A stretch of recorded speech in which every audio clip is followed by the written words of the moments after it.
ninth hour, Jesus cried with a loud voice, saying, Eli, Eli, lama sabachthani, that is, my God, why have you forsaken me? Yeah.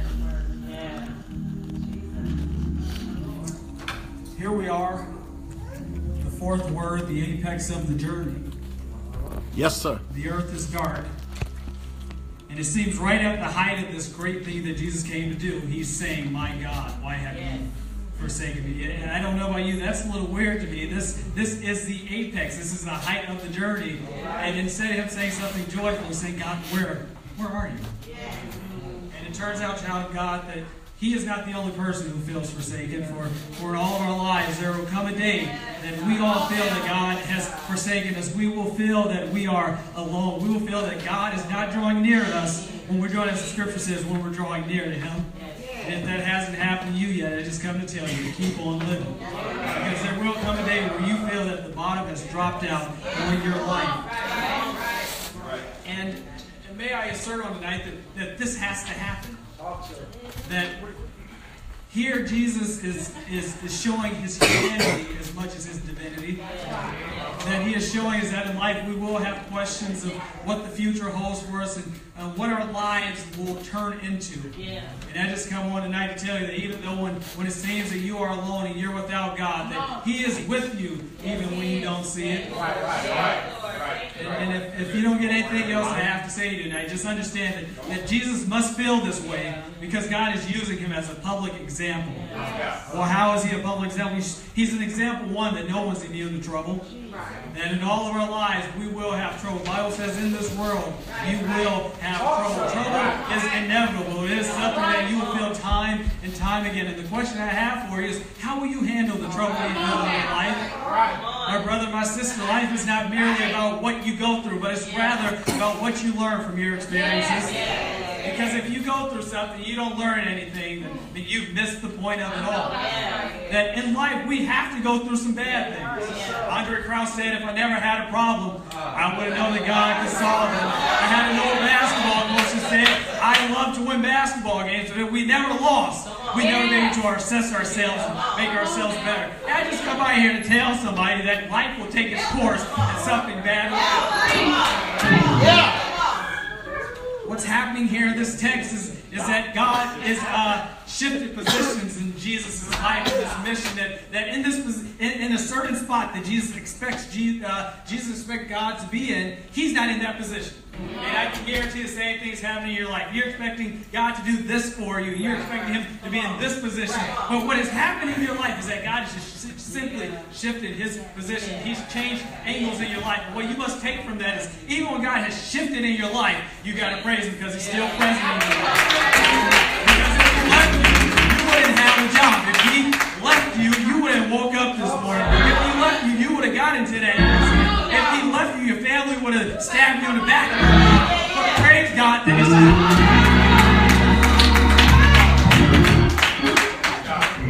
an example that trouble is something we're all going to experience, that we're not immune to it. But can I push it a little bit further? Yes, sir.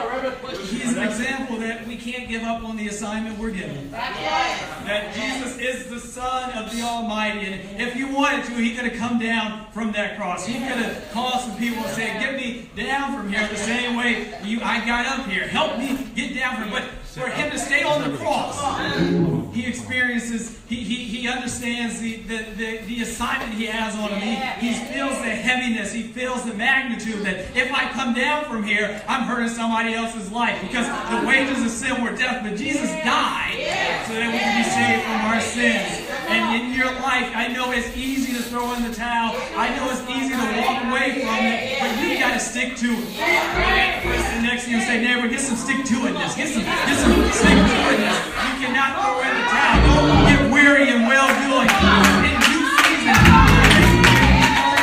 you cannot give up. Run the race and run it hard.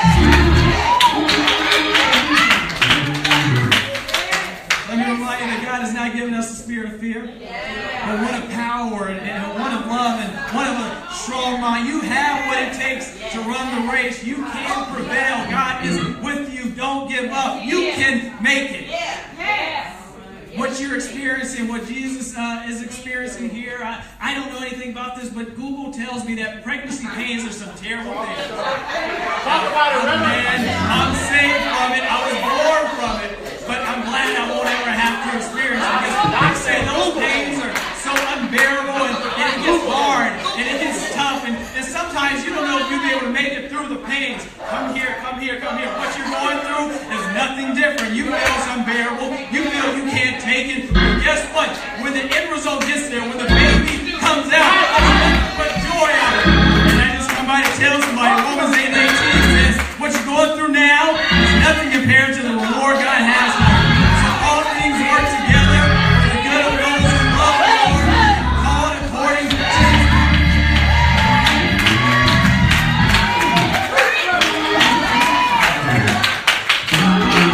I'm almost done. Y'all sit down.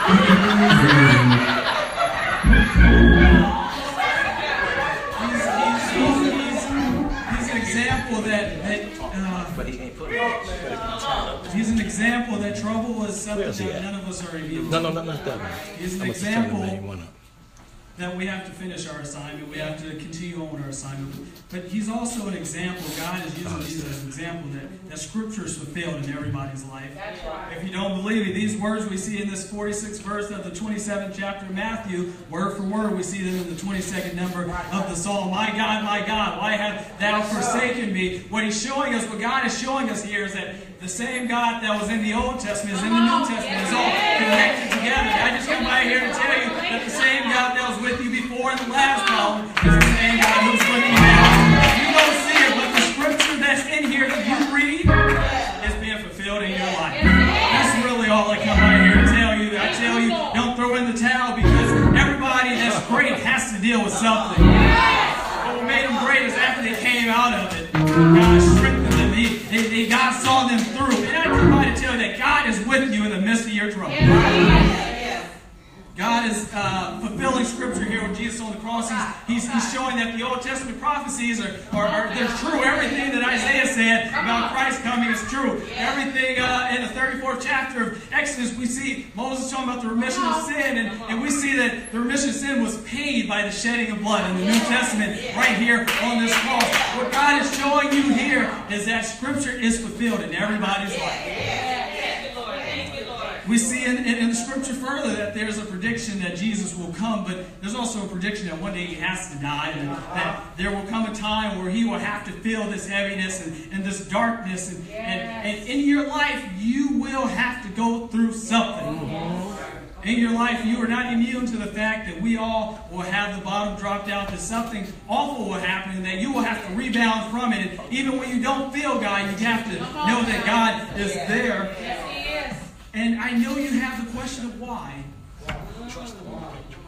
I know, we all have the question, why God, why is that? I went to the doctor today and I didn't get too much good news. And it seems like everywhere I turn, bad news is coming. You go to work, they say on Friday, don't come back on Monday. Your relationship isn't going right. Everybody has a question, God, why is this happening to me? But I just come to tell you, He that has begun a good work in you, He will perform it. And Pastor Hughes, I didn't understand something back when I was a young lad. Now, I understand when a deacon say trouble in my way. I had to cry sometimes. I might have had to lay awake at night.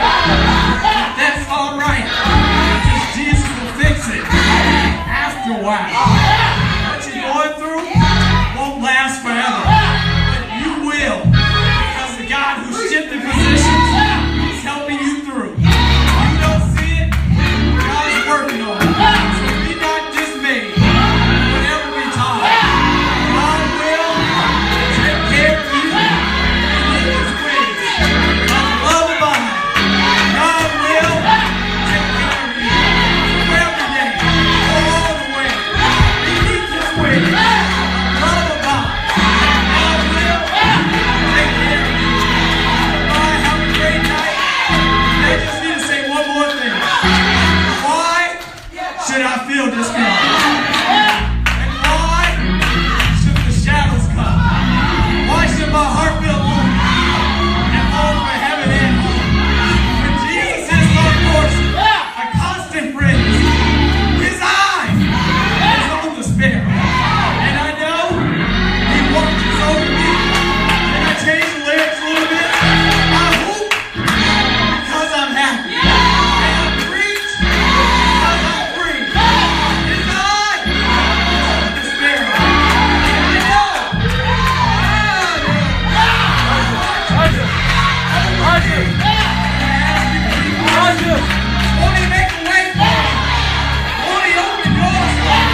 number one.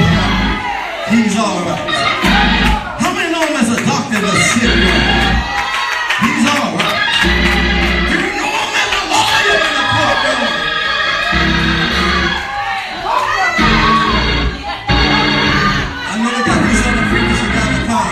But I can tell you, he's been so good. Yeah. He's been so good. He's been so good. Yeah. Yes, he is. Yeah. Yes, he is.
Dr. Christopher Parker got it hot.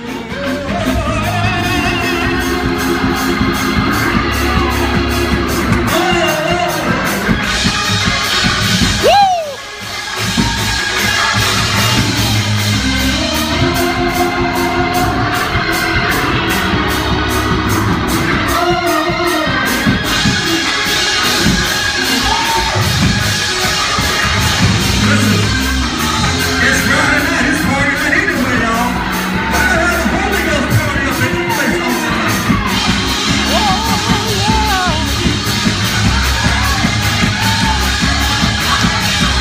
Shout!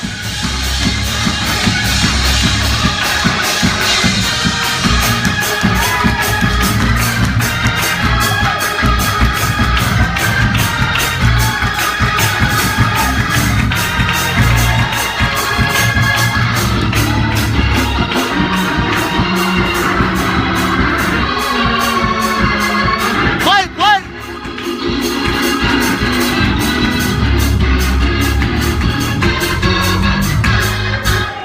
Bless his holy name on tonight. Yes, sir.